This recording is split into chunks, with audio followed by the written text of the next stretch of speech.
Hello, everyone. Welcome to this episode of the White Collar Therapy and Leadership Show. Today is Tuesday, November 26th, 2019. Thank you for joining us. Whether this is your first time or your last, we are grateful for your visit. I am Ryan Girardi. I am your host for today, but I am not alone. Nope. Tonight, we have a very special show lined up for you. We're doing a book launch for this book right here, all in How Impactful Teams Build Trust from the Inside Out, written by my good friend, Rob Holman, colleague and co-host. Rob is an internationally recognized leadership expert. He's an executive coach. He's a keynote speaker, a podcast host, and a best-selling author. All in is Rob's second book. Like I said, it's about how impactful teams build trust from the inside out. I just finished reading it the other day, and let me tell you, this is a great book. This book's going places, and I am honored to be doing the book launch here, not just with Rob, but with all five co-hosts, all five of us from the White Collar Therapy and Leadership Show, which we launched last year in September of 2018, Rob and I, and we just finished season 4. And season 4 was special because we brought on Mike Phillips, Sherry Traxler, and Terry Lancaster to co-host with us throughout the season. We just did the season finale, and here we're doing this very special exclusive edition. So without further ado, let's get Rob up here and get this party started. Hey, what's up, Ryan? Good to see you, my brother, and good to see everyone else. I cannot believe that we've been involved in White Collar Therapy and Leadership Show now since September, right? And I mean, going back last year, it's been over a year, and it's just been absolutely amazing. And I actually can't believe that we're having this special edition talk about my book. I mean, to think that I'm not like a natural writer. I got to be straight up with you. Not a natural writer. I'm more of a natural communicator, verbal communicator. So for me to write now a second book and now to get it out there, I'm just so thrilled, man. And it's extra special to join in with you and the other co-hosts tonight as well. But before, hey, I got to share this with you. I got to give a special shout out to my family because I am not at home. So Karen, I love you and I thank you for just being who you are. RJ, my oldest, thank you, bud. Kayla, thank you. And Zach, you guys make me who I am. You make me a better man, a better dad every single day. So thanks for joining us. And I also want to say thank you to everyone viewing, everyone watching, everyone listening all over, because you probably could be spending time with your family, being out at some holiday parties with Thanksgiving right around the corner, but you've taken this time in this moment to be present. And that brings encouragement to my soul. So thank you. This is really special, and it's wild because we've got a YouTube feed, we've got a Facebook feed, we've got Zoom, which we normally do a little bit out of our element. We've got Mike and Terry and Sherry in the wings. So here's what we're going to do. We're going to bring on Mike, Terry, and Sherry in just a few moments, and we're going to just spend a little time talking about what we've all read the book and just kind of talking through some of the pieces, bringing out some of the segments that were in it that were really special to us. And then what we're going to do is, our goal here is to bring on a whole, as many people as we can to take part in this experience. In the middle of the show, we're going to give away 2 free copies of this book. So 2 lucky winners that are here, tuned in live, are going to receive this book. We also have some other giveaways that are going on, and a very special exclusive giveaway. And I got to be honest with you, Ryan, well. I don't know how long I'll be able to wait for this real big grand prize, if you will, because I'm chomping at the bit. It's near and dear to my heart. So I'm looking forward to sharing a little bit about that as we go on. So folks, if you get invited and you tune in, stay tuned, share this, please. Just help us get the word out. We appreciate you being here, and interact with us. Okay. Interact. We've got Sherry and Terry here. They're going to help us, reach out to everybody. And I see Lori Foster just pop up there. Hello, Lori. Great to see you. And thanks for tuning in. So Rob, you say you're not a great writer, and it's ironic that you say that because at one point in reading, you had used your grammar so perfectly. And I thought, wow, Rob really does know how to write. So my question to you is, did you have a professional editor go through it, or do you know your grammar that well? Man, Ryan, I already feel like I'm on the hot seat. I think I'm already sweating, and that's like question 1 here. No, listen, I think we'd all agree what makes great work and producing and making great production is the team that surrounds you. And so, yeah, it's all my content. But listen, talking about crossing the T's and dotting the I's, I have an amazing, amazing team. I have an editing team with a chief editor. And so they put it through the ringer. I give them full permission to beat me up, so to speak, because it's not about how I feel throughout the process. It's about the end product and positively influencing people all around the world through my inside out leadership message. And so this book, very similarly to book number one, it was all about that.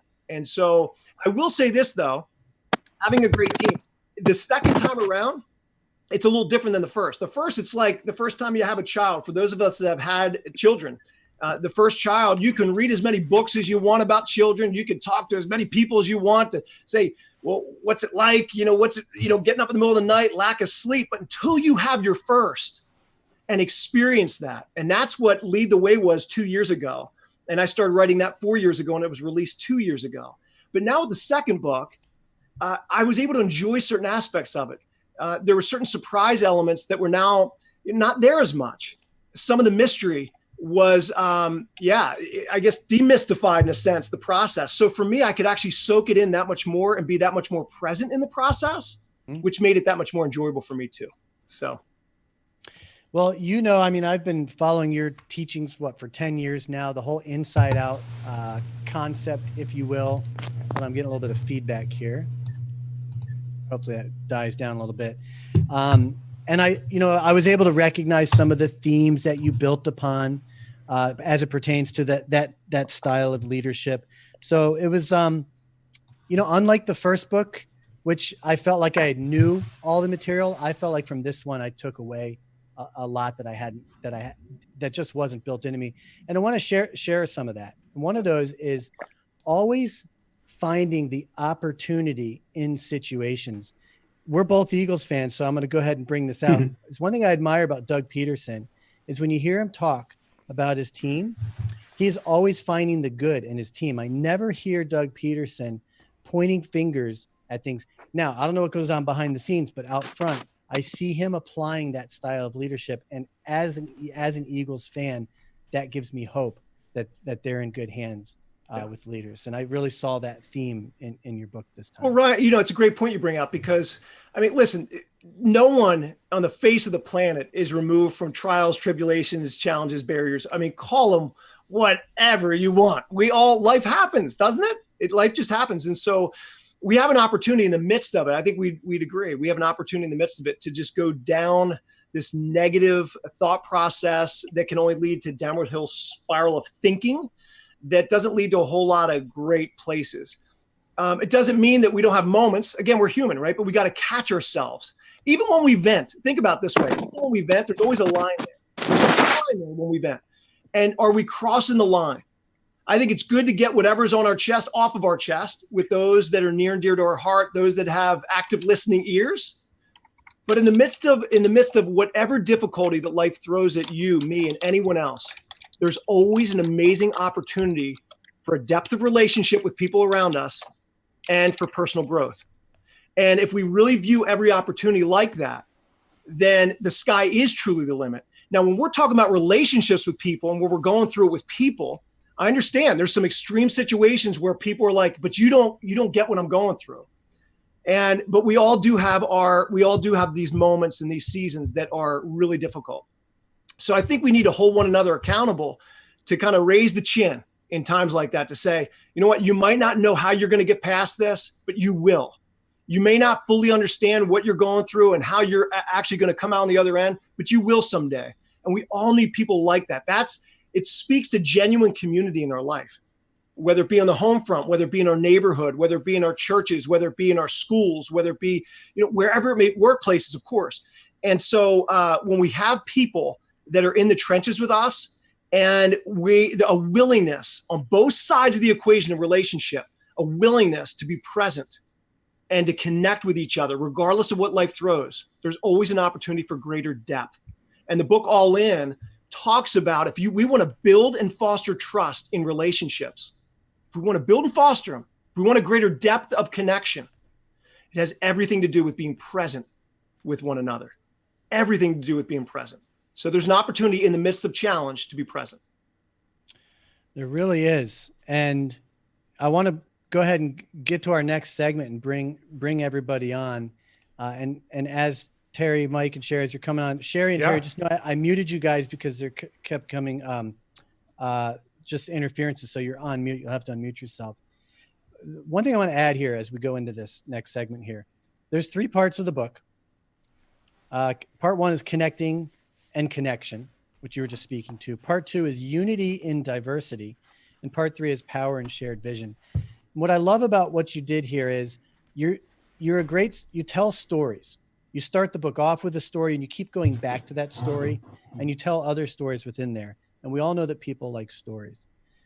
Like all books of this type, call it leadership, motivation, self-help, however you want to classify it.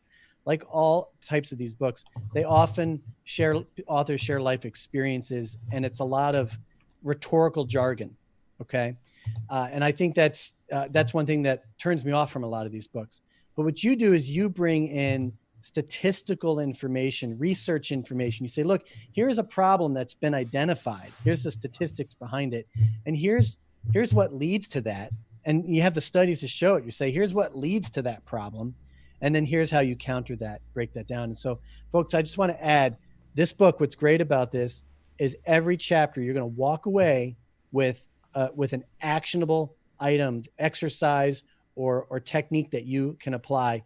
And when I read this, Rob, by the time I finished, I thought, man, I'm going to spend the rest of my life going back to some chapter in this book to try to figure out how to apply it, because no one's going to master all this. Yeah. So, I appreciate that. And I want to get Sherry and Terry and Mike, your thoughts, you guys, because you had an opportunity to get an advanced copy, as Ryan did.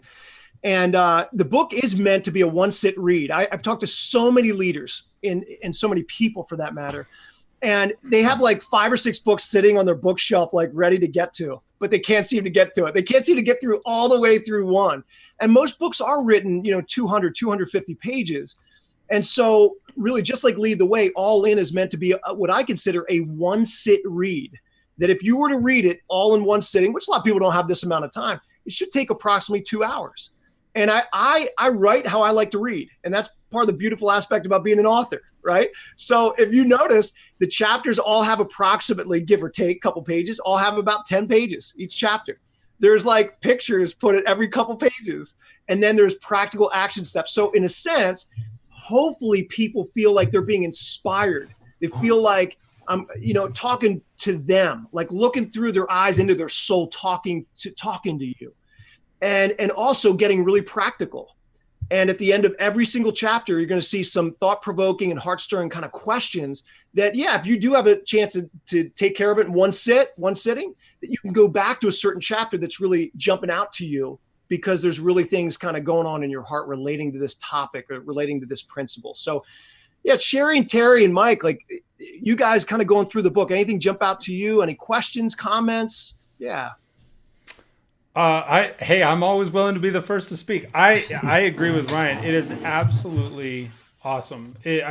For me, you and I talked about this a little bit the other day on the podcast, and the one of the things that I really like about it is the fact that you can read it in not necessarily one sitting, but 1 week. You can read 10 pages a day and so forth. It is digestible. It's really, it's relatable. I think and I'm going to say this here tonight because we said it the other day when we were talking.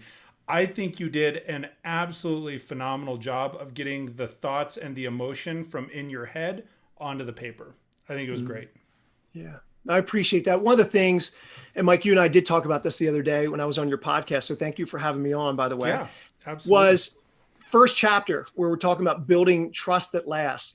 It's a very foundational chapter. For me, when you begin a book, you begin hearing someone's heart. It's important for the reader to be taken into my life, because I'm not one of these people like I stand up on a platform. Matter of fact, when I speak in different places, I don't like to be on a platform at all. I'm just being straight up. I just don't. I like to be like we're all level ground. And I can't always do that, but I try my best to kind of like just hop off the stage of the platform and say, we're all human beings. We all have a heart that beats. We all have a mind that thinks in creative ways. And so for me, talking about story gets back to what we were just talking about. there is power in story. And when we do share our own personal story or stories, and we also have good listening ear to hear other people's stories, it's a point of connection, human to human connection. I'm not just talking like professional to professional. I'm talking human to human. And when we can like be stripped of the titles and the positions and the expectations in the workplace and just talk as mere human beings and get to know each other on that level and to that degree, that's where the magic happens. So Terry and Sherry, for you guys, anything stand out or any comments that you have? Well, that was my takeaway. The whole deal about story is the first thing that jumped out for me in chapter 1 is that as human beings, we have an innate need, an innate longing to share our story. We all want to share our story. And as other professionals, as other human beings, that's the service that we can provide, is allowing people to share their story, to reach in and pull that out of them. And by getting them to open up and connect with us, that allows us to fill a huge need in their lives. And you brought that out, that if we help them share their story, that's going to open up them to our story, and we form this deeper connection, other than this whole superficial thing about who's trying to get who to do what, who wants who to be this thing or that thing or the other thing. But if we just connect at that human level by listening to their story, we allow all kinds of magic things to happen. And Terry, that's a good word. I mean, if you think about it, trust. I mean, if we don't have trust within relationships, we really don't have much of anything.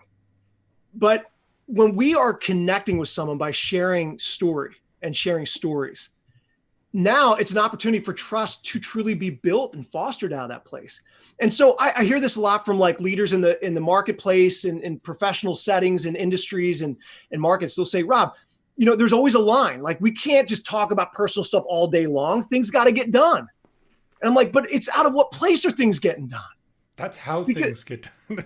Yeah, I mean, people are so quick. I think in our culture and even business culture, people are so obsessed with how much is built. Activity, activity, activity. We got to grow this thing. We want to reach the masses. For me, it's not as much about how much is built, but how it's being built. And when we are committed and we're consistent with building up people, and if we want to truly build up people, it starts with getting to know them as human beings. And so for me, when I look at, I think good organizations have like a professional development track for their people. But I think great and transformational organizations, they have and believe in people first, as people, and they have a personal track that feeds into the professional. And so for me, it's taking the appropriate pause to say, you matter. And who doesn't like to feel validated, valued, appreciated, respected, and honored like that? And when you do, when a coworker, a human being feels appreciated, they feel valued, and now they gotta go and work on this project together with you. I mean, they're going to be compelled to do so out of that place. As a natural result of that, peak performance is right there. And now you're talking about a team that has this infused into their culture of true and genuine connection. Now it's like, I got your back, you got mine. Let's climb and take the mountain together. Sherry, how about you? Rob, one of the things that you said on people feeling appreciated, I loved that you put about the 5 love languages in the book. Yeah. Because I know for myself, leaders that I have worked under, I drove them crazy because they kept wanting to do bonuses, or they kept wanting to do some big thing or parties or celebrations. Like, no. Words of encouragement, just give me a little 2-sentence handwritten note and I'm good to go. That's right. And helping leaders understand that it doesn't have to be anything other than just a literal pat on the back and, man, I really liked how you handled XYZ. So Thank you for encouraging people on that. Totally. And for those of you who think about, hey, Sherry, what's that book again? But yeah, back in the day, years ago, Gary Chapman wrote The 5 Love Languages. But just a couple years ago, he teamed up with another person to write The 5 Languages of Appreciation in the Workplace. And so I talk about that in one of the earlier chapters of All In. And so if we want to learn practically how to connect with people, Sherry's referring to, one practical step we can take is learn their language of appreciation.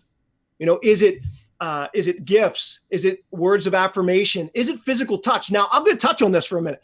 When people hear physical touch in the workplace, they're like, no, hold on. That's for marriage and like relationships outside the workplace. I'm saying when appropriate, how about a nice firm handshake? You look into someone's eyes and give them your undivided attention. Or when appropriate, giving someone a hug. I'm not saying all the time. I'm not saying in some weird way. I'm saying, but are we giving people what we want? Are we truly connecting with them and understanding what they desire? And then being proactive and being intentional and consistent, meeting them right where they're at and serving them in that place of appreciation. So I'm so glad you brought that up, Sherry. Mm-hmm. Ryan, I wanted to, something that you mentioned to me, I think it was just the other day as you were reading through the book and you went out to a restaurant. I think it was like developing a culture of honor, one of the chapters in the book, which is huge with building and fostering trust. And you said something jumped out to you in the book when you were out at a restaurant. Do you want to bring that up? Because I think that was really good. And you're mute. Yeah, just unmute. I'm sitting there going, mm-hmm. Now he's live. Yeah. Oh, yeah. He agreed. He was going to talk and I was going to lip sync to it. This is getting good. No, while you guys were talking, I was looking for that in the book. And yeah, it was in the chapter about honor. And the story you had shared was you were with family and friends at a restaurant. And you had this just horrible experience, which we all have these horrible experiences at this restaurant. And you felt compelled to leave not just a tip, but a generous tip to basically with kind of the idea of let me just see if I can do something good for this person and turn his day around. And if I hadn't read that, because it was literally like the next day or two, I was at a restaurant and we were having the worst experience imaginable. The service was horrible. We were watching the bartender go back and forth from the kitchen to the bar 2 or 3 times. Couldn't remember why he was doing it. Nothing in his hands. And we're waiting for stuff. So not only was the service bad, but then we waited forever for our food and the food was bad. The whole experience was like, oh. And I said to the people next to us, I said, did you guys try the meat? Because I had ordered fajitas. And it's not like the whole thing was bad. The meat was bad. Like something was wrong with the meat. And we had sent it back, said, we think it's overcooked. Well, when they brought it back again, they were real sorry. It was just as bad. Something was wrong with the meat. Yeah. When you combine that with the bad service, in most cases, I would have lost it. I would have lost it. Most people would. But I had read that chapter and I looked at the people next to us and they're like, we're just waiting for you to lose it, man. Because they were watching this whole thing unfold. And I'm like, so you know what? I did exactly that. I said, you know what? I'm just going to tip this guy nice and well. And we're going to just walk out and just not even worry about this. And I felt great. And turned a really potentially negative experience into a positive and felt really good about it. Well, and that's the thing. So much of the world, so much of our culture, so much of business culture, you just give people what they deserve. Someone treats you nasty, you treat them nasty back. And you could do that in different ways. You can do it overtly and like literally like lash back at someone. You could do it, which a lot of people play it the cool way. They do it the passive aggressive way, right? Like, I'm not going to let them, know exactly, but they're going to do it in all this sarcastic kind of ways. I've just found that there's a higher perspective. There's a higher way of life and leadership. How about giving someone what they don't deserve? And could it be in that it could change the course not only of their day, but have the potential to change the trajectory of their entire life? Mm-hmm. So many of us are used to getting what we deserve ever since we're little kids. You do getting less than we deserve. There you right. Most people walk around going, I deserve more than this. But you talking about building people and serving people, and it's seeing something in them that they may not see or realize themselves. And when we are that one out of 1,000 that's quick to by acts of service or sometimes by language or whatever that looks like, begin to do a major pattern interrupt. Man, they can't help, if not say something on the spot, but to leave that experience to say, I'm not used to that. Whether that's a subconscious thing or a conscious thing. And again, that starts to stir in someone's heart. That starts to stir in someone's mind. It can't help but to have some level and some depth of an effect in their life. And why don't we become the change agents? Why don't we begin to have such a level of self-awareness and social awareness that we can take that higher perspective and become the change agents that this world desperately needs us to be? I knew I should have tagged these things in the book. Building on that theme, one of the towards the latter 2/3 of the book, I'd say, what you bring on as you talk about in team environments, how common it is for you bring a company meeting together. It's so common for the corporate culture to focus on the things that are going wrong, the things that are not being done, the things that are being done incorrectly and poorly, and immediately creating this negative. And I'm a culprit to that. I've been in leadership positions and, have a room full of people and you focus on all the negative. And it just the way you flip the script and say, hey, let's just focus on what we're doing right, what we're doing well, and what's working, and focus on that. And I just kind of imagine, my work environment is very different from a corporate culture. I work out of a home studio, and I spend most of my time on the phone and doing these webcasts. But I look at to me, it's all organizational leadership. I have to apply the same things. If I take a negative approach, right, and come, Mike, Terry, why don't you guys use Slack, man? You guys are just, if I came down on you guys for that, it would kill. He's preaching now, isn't he? Let's talk about that now. Okay, I've got us all on the screen now. Let's talk about the Slack thing. No, Ryan, wait. We're here for a book club. But to finish that thought, to finish the thought, it's like, no, guys, this is good. This is going places. Look how much value this adds to your life. I'm like, try to do everything I can just to make you see, and get you to embrace the vision. And I believe you will someday. I mean, Sherry, Terry, or Mike, just to have you guys, because I love your voice in this conversation too. Not just your laughter. We're all laughing at the same thing. But in any event, as we're talking about. But Ryan, we love you. We do love Ryan.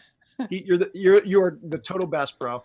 I'm actually sending him a heart emoji in Slack right now. Yeah, hook me up, bro. But no, I want to get you guys involved in this, and then we'll move on, because I want to see if there's anyone that asking any questions. We could take some comments, questions, whatever as well. But yeah, when we're talking about this higher perspective and we're talking about trust, is there anything else that comes to your mind as it relates to the book or just your own life experience that you want to highlight? Yeah. Well, one of the notes that I took from the book and that relates to what we're doing right now is the importance of fun. Because like you said, if you've got the meeting and you come in and you're putting the hammer down on everyone and you've got all these things that you're yelling at people that have to be done, nobody's having any fun, nobody's emotionally connecting, and nobody's involved. But if you make it fun, work made fun gets done. And making it fun makes it more human, and then you can take it from there. So everything doesn't have to be bottled up and necktied and corporate. I feel like we should all say that together. What Terry just said, like that rhyme, like it just has yes. Somebody type it in the show notes. When you what said gets that, fun gets done. Work made fun gets done. Work made fun gets done. Yes. Hashtag work made fun gets done. There you go. My highlights taken from this gathering. No, I yes. Terry, when you said that, I immediately thought I've got to make a sign. I was just going to say, I think that, at the very onset, and I really enjoyed the whole book, the whole experience. But I do think that the trust part, as you were just saying, it's foundational, and you laid it out there right from the very beginning. And actually, I think it's one of those where the reading the book, there are some parts that are raw, and you were just very open and real with it. And I think that with that, I can't say enough good things about it. It's one of those, like when we were talking the other night, I find myself going, it's a really good, excellent book. Look, I got one here, right? There's nothing else to say about it other than it's a great book. And for the people that are watching, what they need to do is they need to go and buy it on your website, buy it on Amazon. We talked about, I'll be the pitch man, Rob. I always bring it up because that's one of the things about Rob. Rob is very humble when it comes to his talents. And so I will tell you, we've had, I don't know, no less than 100 people through this room and the watch party and so forth, and people going through, a few people commenting. And that's the unique thing, the way that Facebook has this set up, is there's these different little areas. But if you have not pre-ordered this, you need to go order it right now. Go to his website. It's really easy to remember. I do have it on the screen right now. It's getallinbook.com. And, Rob, we were talking beforehand a little bit that you said, hey, they could go to Amazon. And certainly lots of people do a lot of shopping on Amazon. And you can see, I was really impressed that as I was going there, a few people that had already got the advanced copies. You've already got, I think, all 5-star reviews, man. There's not one person that is even trying to critique it other than positively, which I think is just fantastic. I really appreciate that. Sherry, did you want to chime in? Well, I wanted to jump in on one of the things, and I'm a bookmark person. I've got things post-it noted in here, but the thing that I love the most, I'm a comprehensive person. I do like it when something goes, one small topic that people write an entire 500-page book about or something. But I like this one because it's a quick read, but it covers everything you need to know about building trust with people and building that relationship. And you've got references in there like the love languages. Okay, well, if that's something somebody wants to go deeper in, they can go get that book as an adjunct. Yeah. But it's almost like a roadmap, a blueprint, if that makes sense. It does. Yeah. I don't know if that's how you intended it, but that's how I read it. No. Well, that's the beauty. The beauty is, like, I love hearing from all of you, and I love hearing from people. Like, feel free to comment and to write a review. I just love hearing from people because there's different ways that people interpret different things. There's different angles, different perspectives. Like, a takeaway for you, Sherry, is going to be different than a takeaway from Terry or Mike or Ryan or Tracy or Phil or whoever it is, And so, no, I love that. I do want to pause. And for me, I don't like to talk a whole lot. Well, go here, go there. There might be some of that, but so I appreciate you, Mike, kind of bringing up that and out. But I do love to give away things. That's something for me that brings one of the greatest joys in my life, is like giving away. And so I did say that we were going to give away a couple signed books out to 2 people that had registered prior. And so one of the names is Steve Robertson. So Steve, just want to let you know, man, I need your address, which I don't think I have. So make sure to hit me up, Facebook message me, whatever it is. I want to get your mailing address. I'm going to sign and send you a signed copy of the book, all in. So I just want to let you know that. And there's one other signed copy I'm going to give away towards the end of the show as well, but we're not going to go there quite yet. But I want to check in at least with Terry, you, and Sherry. Anyone commenting, any questions, and if there's not, that's totally cool too, because we could talk all day long about this amongst ourselves, but I at least want to check in. Well, I have one that's come in already, and then I have one as well, but mine's going to be deep, so we'll do that one later.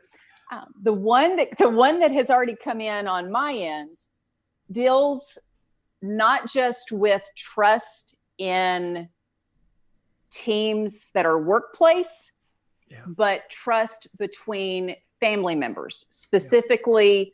It could even be a family business, but when there is discord between family members, how you handle that, because you can't just, oh, it's 5 o'clock, see ya. You're going to see them on Thanksgiving Day, 2 days from now. Yeah. Right. Yeah, it's great. I am a big one for making sure that if there are any elephants in the room, getting them on the table. I think for so long, like so many people there's just elephants there that they're unspoken, and with family, friends, coworkers, team members, it can go back for years. So I do understand that we got to unpack some things in the midst of that process, but we've got to love and care for people enough to have a tension-filled conversation, but it's how we go about it that matters. That means everything. I like to think of conflict. When we think of conflict, we think of tension. So many people view it as a bad word or bad words. Like, oh no, conflict. I don't have a capacity to deal with this. I don't know how I'm going to do it. And so they'll shut down, again, passive aggressive stuff, but it's still going to come seeping out in time. There's no doubt about it.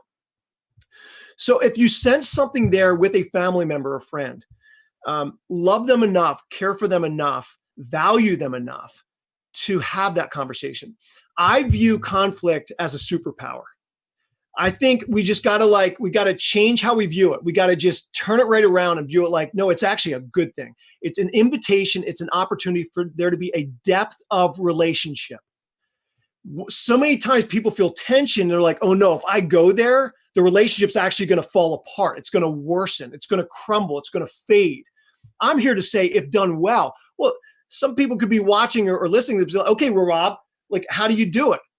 And I don't have time to unpack it all, but it is in one of the chapters in the book. I talk about, again, conflict becoming a superpower. But I will mention 3 very brief things. One thing is self-assertion. What things can we do as we bring up a topic to help minimize defenses with those that we're bringing up the topic with?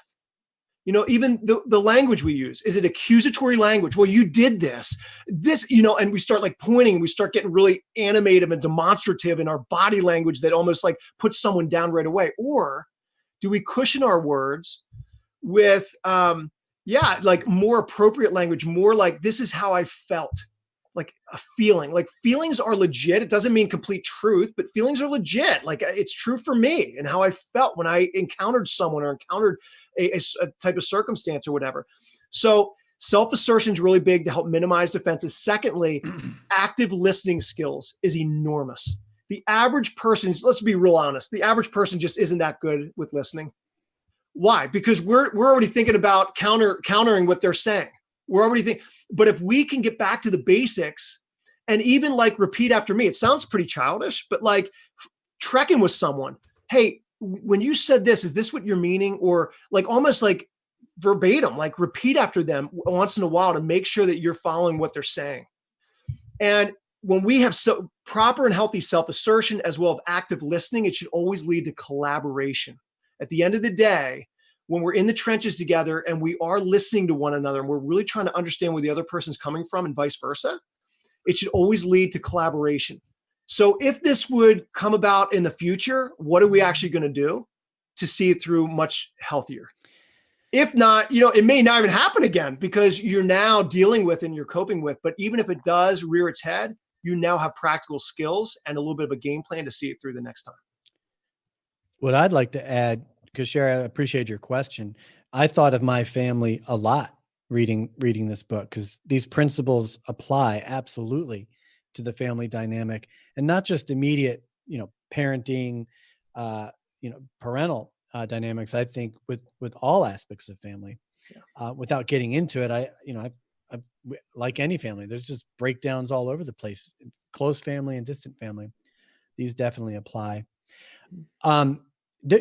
One thing that I've always admired, Rob, I studied Taekwondo for 3 years in the black belt program. Can you believe it's been almost 10 years? Are you serious?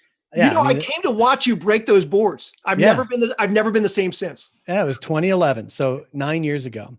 But one thing it's always stuck with me was the way that my master instructor, Master P, approached you about correction. He was so soft about it. His approach was, Ryan, do you think that when you step forward, you could maybe raise your arm and drop your shoulders a little bit? That's how he approached it. Yeah. I did baseball coaching. I coached my son's baseball. And the number of dads out there that get out there and like, why are you swinging the bat that way? And why didn't you do this? It's like such night and day. So I wanted to provide that as a level of contrast on how these principles apply, not just in the workplace, but yes, in all sorts of environments, anytime there is an organizational unit, family, workplace, kids, little league, all that stuff. Mm-hmm. Hey, there's two questions. Yeah, I'm very glad.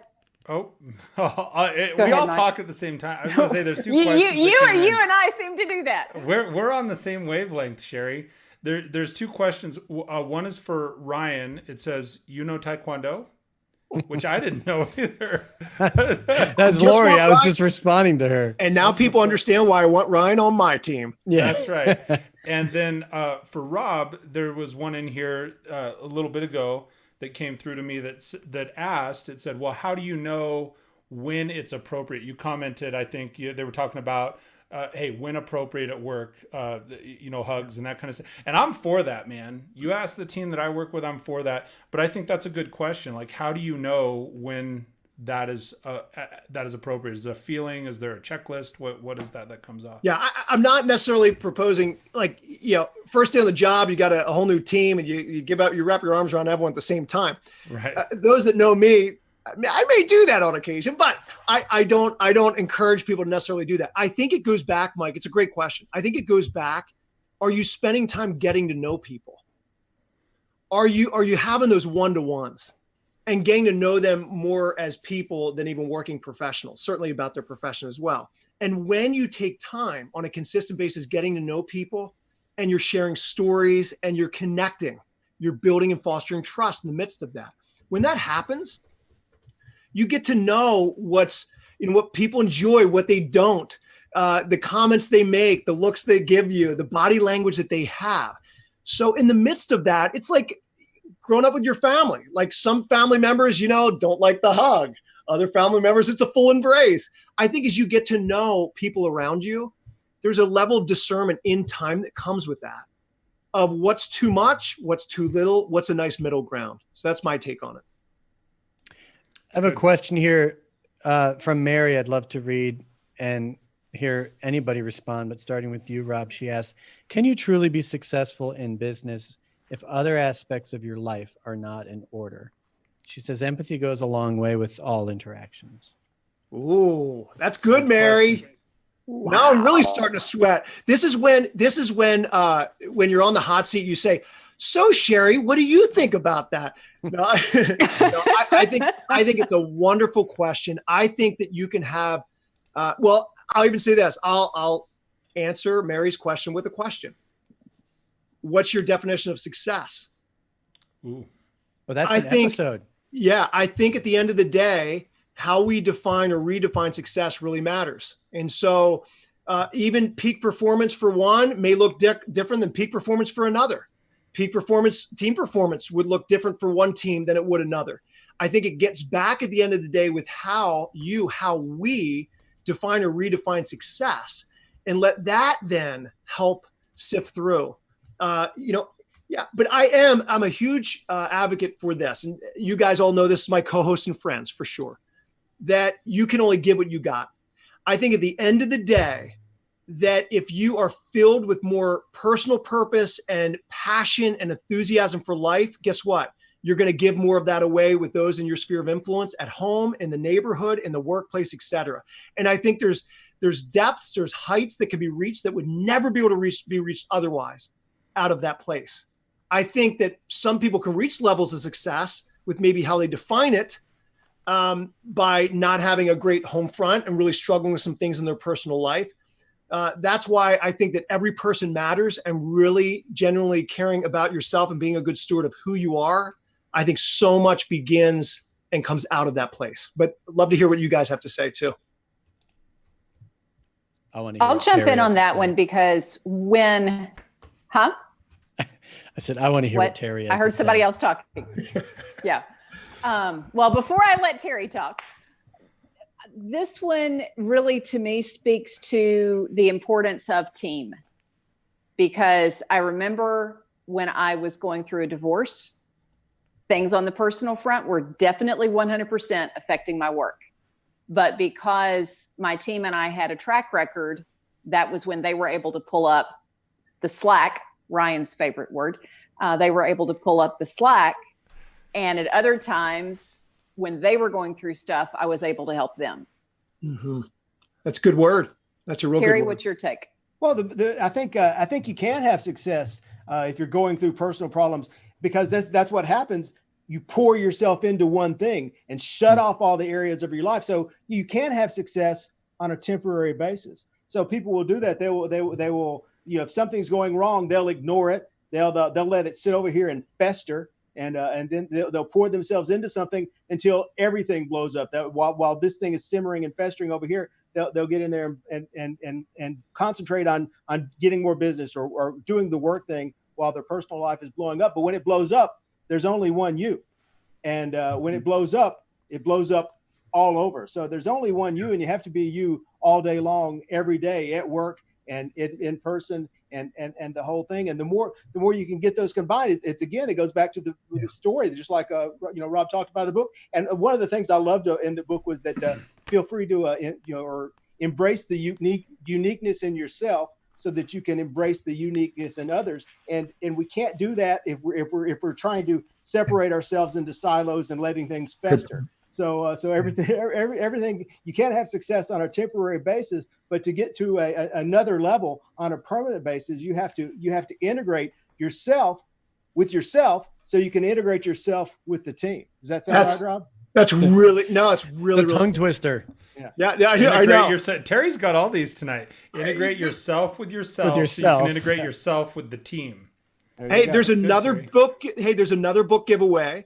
So just wanted to give a shout out to Megan Trout, a friend of mine, Megan, who I know. I happen to know Steve Robertson too, a friend of mine. It just so happens 2 friends of mine get signed book copies. So Megan, I know. That's what we get for letting you pick the winners. Yeah, I know. What in the world's happening here? Maybe we should give away another book. Yeah, if it was up to me, I'd give away another 100. Trust me. Can I send mine to you so you can? Megan Trout. Is that my award? Megan, that you leave me in one of the chat rooms.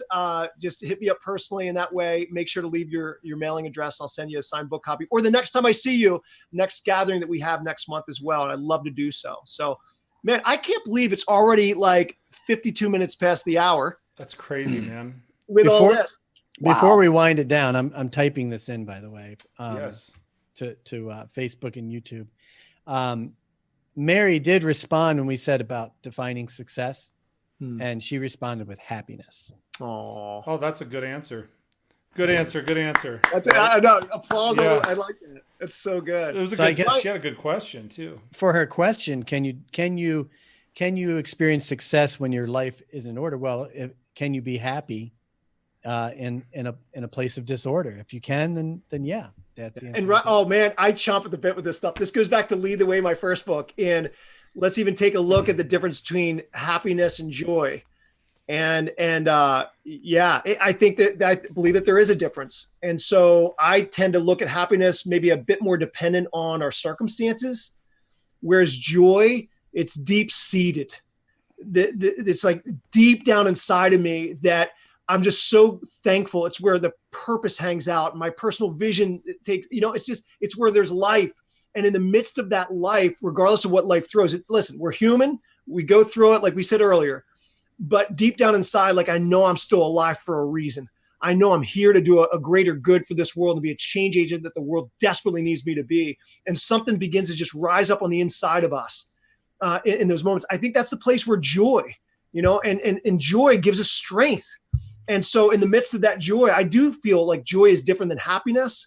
But so many people I have found, here's been my experience, so many people camp out more in the happiness area, and ride that roller coaster of life circumstances. And so anyway, not enough time to do a deeper dive in that topic, but certainly brought out in my first book. Hey, can I share one? I've been just waiting for this, and this doesn't necessarily even connect with anything, but I think it's something that's really valuable for people watching this. When you had in here, there's a statement in here. It says, how can we practically start exercising intuition? And then you've got 3 things lined out: respect, reflect, project. And I think for the people that's like the teaser. You got to get the book, you got to read it. But it was, that whole section, I don't think it's an individual chapter, but the whole section where you're talking about that, I thought it was really good. And as you're talking about happiness and joy, one of the comments, direct quote from the book, says, we need our heart to lead our head, not the other way around. And I think that there is so much good stuff in this book that it's... Mike, you're talking about the chapter, which I just love this. Yes. Yeah. It's intuition, like going with your gut. And I talk about not just as individuals, but how teams can work together with going with their gut, being led by the heart. And I think so many times people are like, well, I went with my gut way back in the day. It didn't pan out. And so they kind of throw it out. But I think more people go with their gut than they even realize.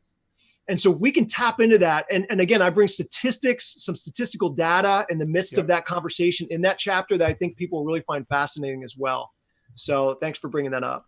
Rob, Is going with your gut the same as following your heart, or are they two different things? No, I view it as following with your heart.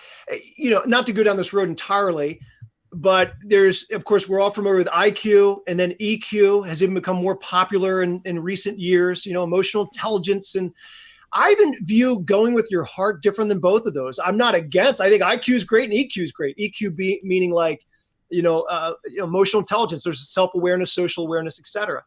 I think going with your gut, more of that intuitive nature in each one of us, that when we learn about it, it actually comes from a place. What place does it come from? How do we leverage it for not just our own personal gain, but for the betterment of an entire team? So we can all reach that goal and attain things that we never even thought were possible in the midst of that. And so, yeah, I do believe it's that intuition is going with your heart, being led from the heart. Well, some would even say that's why God gave you a brain, is to figure out how to accomplish what you need to accomplish. And I think you're saying that. You're saying, what you intuitively feel you need to do is what you need to do. Yeah. You have a head, you have a mind that needs to figure out how to make that happen in this world. That's right. The whole point of having that IQ. Yeah, that's good. It's good.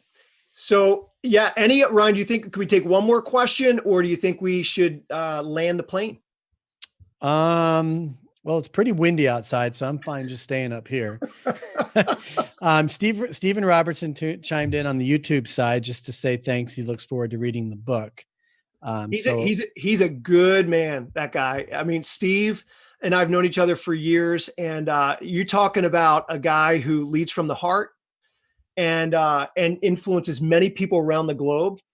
He's a guy that I know most people would want to connect with. So thanks, Steve. Great. And thanks for tuning in to everybody. Steve, I saw Lori up there, Lori Foster, Mike is tuned in. I have too many tabs to go back to look and see. Mary, thanks for your great questions. So I think Brenda, thank you for yours. Yeah. Brenda, yes. So I think we're going to go into kind of the closing segment here, where I think, Rob, you were going to talk specifically about special giveaway. But maybe I'll take this opportunity to get out of sequence a little bit. Folks, you're here and tuned in to the White Collar Therapy and Leadership Show. You got Rob Holman, I'm Ryan, Mike Phillips, Sherry Trexler, and Terry Lancaster. And we've been on a journey, the five of us, since maybe June or July? Something like that. I think. Right. And, Rob and I had just finished 3 seasons of the White Collar Therapy Show, and that we launched last year. We put about almost 4 months into meeting weekly to kind of put the whole construct together. And in the 3rd season, we attempted to open up this idea of doing these group coaching webinars. And so we had Kim Sutton on, we had Brandon Wilkinson on 1 month, Kim 1 month, and Brandon. Then we had Mike, and then we had Terry. And Rob and I had this aha moment. Like, you know what? We need to flip this around. We need to flip around what we're doing, scrap these old ideas, and pivot. And I think it was one of the best things we've done is aligning with the three of you to do this season. And I think it's worked for you because you've agreed to come back and do season 6 in January. Yeah. Woo! Woohoo! So I want to use that as a testament, because Rob and I intentionally said we need to enroll one person at a time. And that's what you said at the beginning of the show. Don't worry about the masses. Focus on influencing, making impact on the right people, and invest into them. And all of us who you're looking at watching today are vested into each other on where we're headed in our lives and in our businesses. Sherry, you know what? You have a special offer that I signed up for today. And not to distract, but I know you put it in the comments, but in 30 seconds, what's your special offer so that people know really what that's all about? December the 11th, Wednesday evening at 7:00, I am doing a live training, Gift of Health. This is the time of year that everybody is giving gifts, and they need to remember to give the gift of health, their own health, to their family. So we're just going to cover health topics, exercise, nutrition, making healthy habits, that kind of stuff. And it is free. That's like a webinar, like a virtual event, right? Yes. Okay. December 7th. Yes. It's in the show notes. Look for 11th. the link. Oh, I'm sorry, December 11th. Okay. Look for the link Yes. in the show notes to the auto conversion blog that has the information for that, and get yourself registered for that. I already did register for that. But this is the kind of stuff that we bring through the White Collar Therapy and Leadership Show. Before I close out, Mike, Terry, did you guys have something that you were adding to there, or that you plan to? Just be good to one. Just be good to each other. Be excellent to each other. That's my only pitch. Be That's excellent. a nice pitch right there. Yeah. Yeah.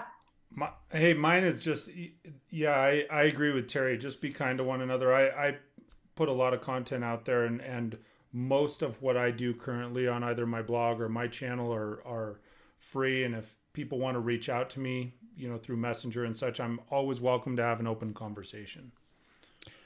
So I'll speak for you guys. Terry does not a live show, but does an interview show called the Get You Some Radio Show. Focuses on sales training and leadership. Mike also does lead the team and focuses on leadership and management subject matters. All this is interwoven. And it's a great community to be a part of. And I invite everybody here watching either live or on the replay, go to whitecollartherapy.com, get yourself registered and get part of this great and growing community, because we're doing great things. We'll be back for season 6, January 20th. And with that, Rob, let's get into your big special offer. Yeah, I've been like, if I haven't already been sitting on the edge of my seat. Dun.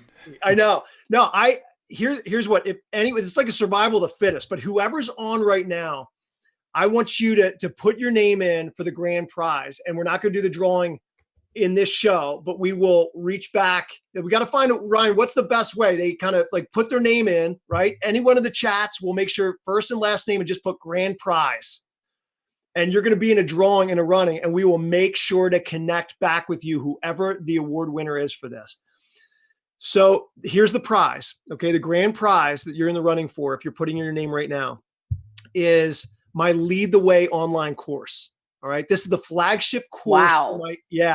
My flagship course for my Inside Out Leadership Academy. So if you go to www.insideoutleadershipacademy.com, I have different courses. Lead the Way is my most extensive, interactive, heart-stirring. Like, this is for a committed leader or aspiring leader that wants to totally go to the next level. And I have videos I've made, keynote talks I've given, interactive exercises after every session, 35 plus course hours dedicated to this. So this is for the serious leader or aspiring leader. It has a $995 value to it, almost $1,000. And of course, through White Collar Therapy, we give a major discount, but this is going to be completely like, this is the prize, nearly $1,000. And let me just tell you, people that have been through it, people that are going through it, I'm getting comments from people. I'm saying my life will never be the same, honestly. And it's just, when I hear comments like that through my books, through my speaking, through my online courses, through the academy, I'm like, this is why I'm on the planet. Like, even just taking the time to talk about the principles in my book that all of you as my friends are like interacting with me on, and taking questions, fielding questions, and we're interacting. We're like, this is what it's about. Like, I couldn't come any more alive than what I am right now, because I feel such a strong conviction in my heart that I want to get out these core convictions and send them to people all around the world. So if that's you, if you're interested to be in the running for that grand prize, first, last name, and just put grand prize, and you'll be in the running. Listen, and if we get 5 people or we get 5,000 people, we're going to make a drawing, and we will make sure to connect with you. And probably, I don't know, we'll make some big deal out of it. I don't know exactly what it's going to look like. We'll make a real big deal out of it. So maybe we can announce the winner to launch season 6. Very good. Folks, I just put in the show notes, definitely leave a comment. I saw a couple of you do so already. Leave a comment so that, and say grand prize. But I also put in the show notes, go to whitecollartherapy.com and register. You definitely need to get registered with the community. This will at least get us your name and your email address and your telephone number. And we'll match that up to the comments here. So we'll know that you're entered in for the grand prize. And, like I said, we'll probably end up announcing it to launch season 6 in January. And Ryan, our next season, I want to encourage people too, the core content of our dialogue, we're just going to continue this conversation that we've had tonight. Because what we're doing is we're doing a deeper dive with the All In. Good. And we're going to hear from Sherry. We're going to hear from Terry. We're going to hear from Mike. Not all at the same time. We're going to invite Ryan and I are going to invite maybe Sherry on, one episode. The next will be Terry. The next will be Mike. So it'll be the three of us. We might even bring like a special guest to you talk about one of the areas in the book. And from their unique perspective, this diamond's going to begin to shine like never before. So I just want to let you know where we're heading in the next season after the new year. It's going to be vibrant. It's going to be dynamic, and it's going to be extremely practical. So you don't want to miss it. I do want to share this before this thought escapes me. And Mike, you're going to love this because I'm actually going to step out and say something that you said earlier. People ask me this all the time. Rob, how can I help you? How can I, it's going to get in the book. It really is. If you go to get allinbook.com, go to Amazon, find the book on there, buy the book, buy them for your teams, buy them for your neighborhood book club. Just buy the book. And if you like what you're reading, please go to Amazon and write a review. Because what that does is it gives me even that much more credibility, I guess. This is what I'm told. I don't know. Like people liking your stuff, and all of a sudden through Amazon, things begin to pick up. And I can even have greater influence with my inside out leadership message that was in Lead the Way, my first book, and now All In, the second book. So I just want, and I want to take this time too. We've gone over, but you can hopefully tell by the passion and the so surprising. One another. We could easily take another 2 hours and scratch the surface. But I want to honestly, from the deepest place of my heart, I want to thank you, Ryan, for our friendship, for your friendship, for putting up with me, for believing in me, for encouraging me and inspiring me. I want to thank you, Mike and Terry and Sherry, for dealing with my passion and my enthusiasm, whether it be by inviting me on to be on your podcast or just being a co-host on the show. Because I'm the type of person, man, it's like I'm all in and it's like, whoa, dude, I don't know what I'm walking into. And you guys have so graciously just with open arms said, yeah, we believe in you, brother. We believe in one another, and let's make some great things happen. And so that's meant so much to me, and I know Ryan as well, and to the White Collar Therapy and Leadership show and community as well. And I also want to thank everyone that's watching tonight and everyone that's going to listen or watch in the future. Thank you for taking the time. And just out of your busy schedules, the holiday season, you could be off doing so many other things, but you've chosen this time to watch or to listen. And that means a lot, not only to me, but to all of us. With the show. So thank you so much.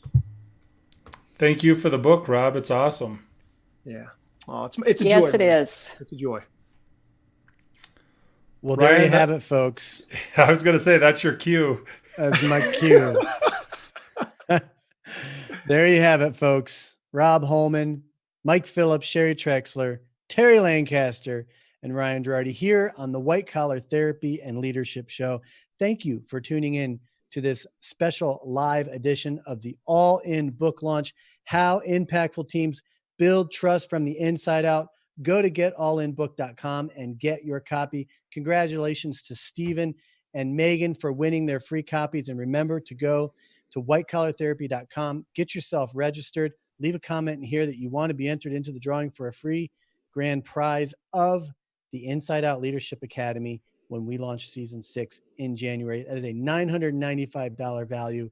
Get yourself registered. You have basically between now and the end of the year to get yourself registered for that. Mike Phillips, thank you for making this live simulcast happen. It's Absolutely. Been quite a journey for both of us pulling this off, but we did it and we made it happen. And it's been a group effort from everybody. We're out of here. Have a great night, and let us know what you think of our program today, and we'll see you in January. See you guys. Thank you.